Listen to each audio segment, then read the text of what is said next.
All right, hi everybody. So for those of you who either missed this day or you're still confused on what to do, I'm going to go over the extended web. When you open it up on Google Classroom, it should look like this, but of course mine is a little different since this is a model or an example. I do not expect you guys to copy down everything word for word.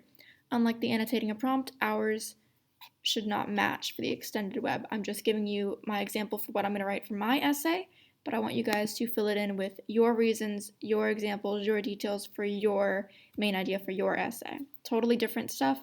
I'm just kind of walking you through the process of how to do it.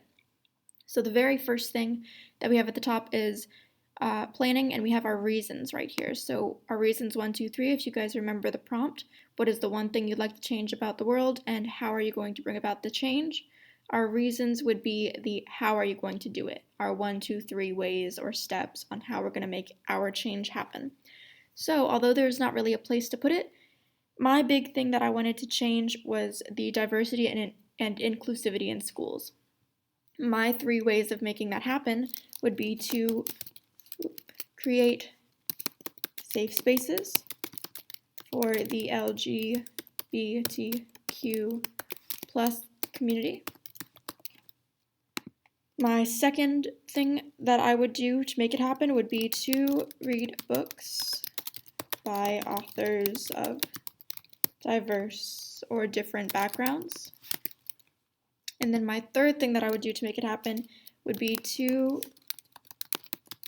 teach different cultures in history class. So as you can see, I did not type full sentences. You don't need to type full sentences. The very top is just a kind of brief overview or brief phrase to let you know and to keep you on track with what your 3 reasons are. Do put your 3 reasons in the order that you want your paragraphs to be. It should line up exactly the same. So for thesis statement, if you guys remember the format that was in our presentation, if not, I'm going to go ahead and type it now. If I could change one thing about the world, I would change blank. All right, so that is the first part of our thesis statement. The next thing that we have is I would make this happen. Happen with a P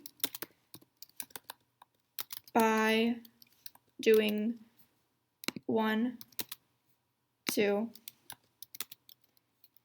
and 3 things. So whatever those 3 things are that we have at the top, you guys can go ahead and copy and paste that. But this is what your format should look like. If I could change one thing about the world, which is our repetition of the prompt, it's a kind of mirroring of what you've been asked to do. So for example, if somebody says, what is your favorite color? My favorite color is. What is the one thing you'd like to change about the world? Well, if I could change one thing about the world, I would change blank. So you're directly answering the prompt. There is absolutely no confusion as to did or did you not answer it. We know that you did if you word it this way. I would make this happen by 1, 2, 3. If you word it that way, I know that you have very clearly given your 3 reasons and you very clearly answered the how can you bring about this change. So here's where I'm going to plug in my answers. If I could change one thing about the world, I would change the diversity and inclusivity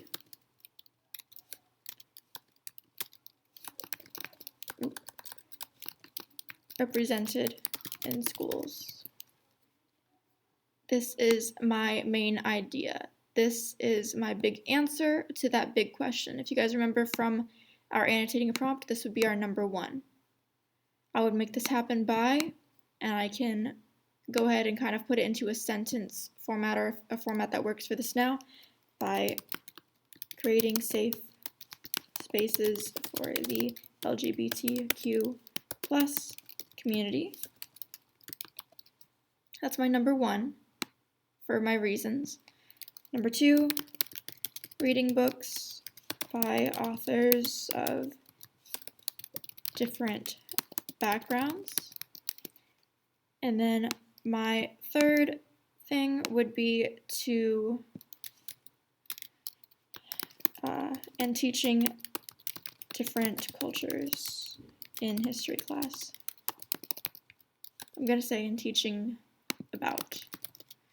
So these are my 3 things. For details and examples, I'm not going to fill it in quite yet, but I am going to explain that by creating safe spaces, my details and examples might include things like specific tasks or elements of the school that I would change, like adding gender-neutral bathrooms would be a detail or an example. Although I said that an expository is not you telling a story, you might be able to include something that's happened to you or to another student that you think kind of represents why we need this change. For reading books by authors of different backgrounds, I might be talking about cultural backgrounds, religion, sexuality, any kind of uh, factor or characteristic about somebody that makes them diverse. That is something that I might include for my detail. My example might be how we only really seem to read books by African American authors during Black History Month. I don't necessarily think that's the way to go. So for example, I might include how we've done it in the past, and I would like to change that and start reading books by diverse authors throughout the entire year. For teaching about different cultures in history class, my details and examples might include things like how we're all taught from a very early age the American history perspective. We're taught about European history, but I've never really learned the full expanse of Asian history or African history or South American history. Just those perspectives that we don't get to see unless we're seeing an event about that country or that continent from an American perspective. So, at this point, I would like you guys to have your 3 reasons here. I would like you to have your thesis statement and your main idea and 3 reasons written out as well. You're going to take those 1, 2, 3 reasons, copy them here, here, and here, and then add in your details and examples. You guys have a little bit more time to work on that, but if you're still stuck on questions, you can't think of details or examples, remember that you're allowed to work with me for this essay, so please do send me an email, send me a message, so we can kind of talk through that and get the gears running and get you out of that writer's block. Other than that, that's about it on how to do this assignment. So, good job.